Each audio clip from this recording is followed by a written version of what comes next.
Tha asigi tara taretagi numit humni chupna Chandel District ki All Wangparal EFCI Church ta chatharakiba Evangelical Free Church of India EFCI Eastern Area Presbytery EAP lingkhat kibagi chahi kunmanga mapung pharakpagi thauram Presbytery Conference cum Silver Jubilee Celebration ngasi lining laisholamadi natki oiba thauram kayaga loinana loishinkhre Be Doers of the World haiba theme da pangthokhiba Presbytery Conference cum Silver Jubilee gi thauram adugi ngasi loishinba numita EFCI gi Vice President Reverend C. Coldinglian Jot na Minister oina saruk yaduna Silver Jubilee gi Nungbi gi maikum hangdokhi loinana EFCI gi Information and Publicity Secretary Reverend Simon L. Darngaun na Silver Jubilee gi souvenir hongnabi matungina miyamda phongdokhi Jothe Furup Singh Tagi Oina Pangthokpa Conference cum Silver Jubilee gi Thauram Aduda Saruk Yariba Miyambu EAP gi Chairman W. Rengchang Tharna Taram Okpa Amasung Saktakpagi Warol Piraduna Natki Oiba Fi Amadi Momento Singh Khutol Tamki EAP gi Vice Chairman Y. Thachungna Conference Amasung Jubilee Thauram Pangthokpagi Nungi Oiba Waro Singh Miyamda Sandokna Thamki Tongan ba Presbytery singdagi lakpa church ki luchingba kayana Jubilee gi yaifa thausal gi waro singsu miyamda thamki Conference cum Silver Jubilee Celebration du gamari leinana Jubilee Committee gi Chairman R. Arengna Fongdorakibada Jothe Jati asina Dharma Lambida haurakpa asi Evangelical Free Church of India EFCI haiba kangbu asina haurakpa asi kumja lisinga machamapan marifumapan dagi isor gi pau sandokpagi office ama oina haurakibani Ngasidi isor ki thabak tawrakpasi chahi kunmanga mapung phare hairaduna ngasidagi aikhoi khudingmak hena chawkhatpa isor ki thaujal su phangba oirasanu haiki ngasi akhoi pangthoi ba Silver Jubilee haibasi all Wangparal Church ki mafom jodi ada masi Chandel District ki manung channa leiba mafom ni aikhoi chothe jati ki manung da dharma ki lambi da Evangelical Free Church of India haiba kambu haiba sida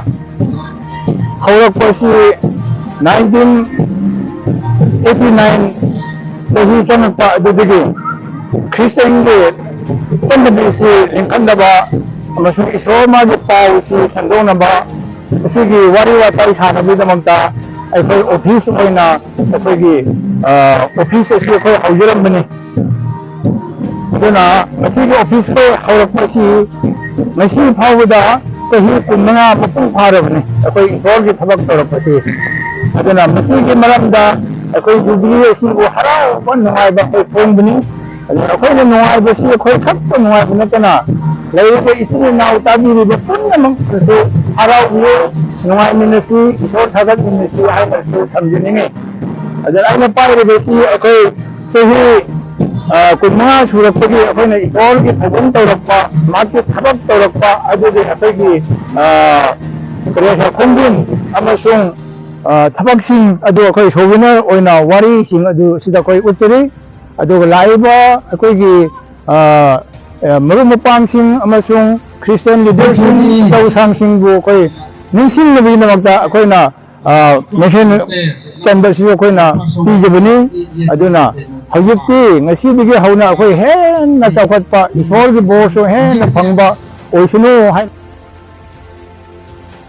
Conference cum Silver Jubilee Celebration ki sarukama oina ahanba numita business session pangthokladuna Circle Pastor Evangelist Bethel Church Helper Christian Youth Department amadi Christian Women Department singi report thamduna khana nainaki EFCI gi Vice President Reverend C. Coldinglian Jotna All Wangparal EFCI gi Nauna Saba Church Building gi Maikum Hangdoktuna Miyam da Kusinaba Christian Youth Department amasung Christian Women Department ki conference pangthoktuna final sen report sing puthoktuna khana nainaba tongan ba competition singi prize sing su yenthokpana ani suba numit ki mapungoiba thoram sing oiki Kunmanga suba conference cum Silver Jubilee ki thauram aduda Eastern Area Presbytery ki manungda leiriba All Wangparal Purum Khulen Jiontlang Bethel Happy Lane gi EFCI Church Luchingba Committee Women amasung Youth Department gi hana amadi hausik thawpuri basing tongan ba Presbytery singi Luchingba amadi khulgi nupi angang kayana saruk yakiba thauram aduda nungsinabagi chaklen Jubilee Fest amasu mayam punna chaminaki Presbytery ringum taka kumsom ni panga mithoit lung tuay pathin ro puina dingen kabuk. Pwede na din silver jubilee lom na tar kabuk.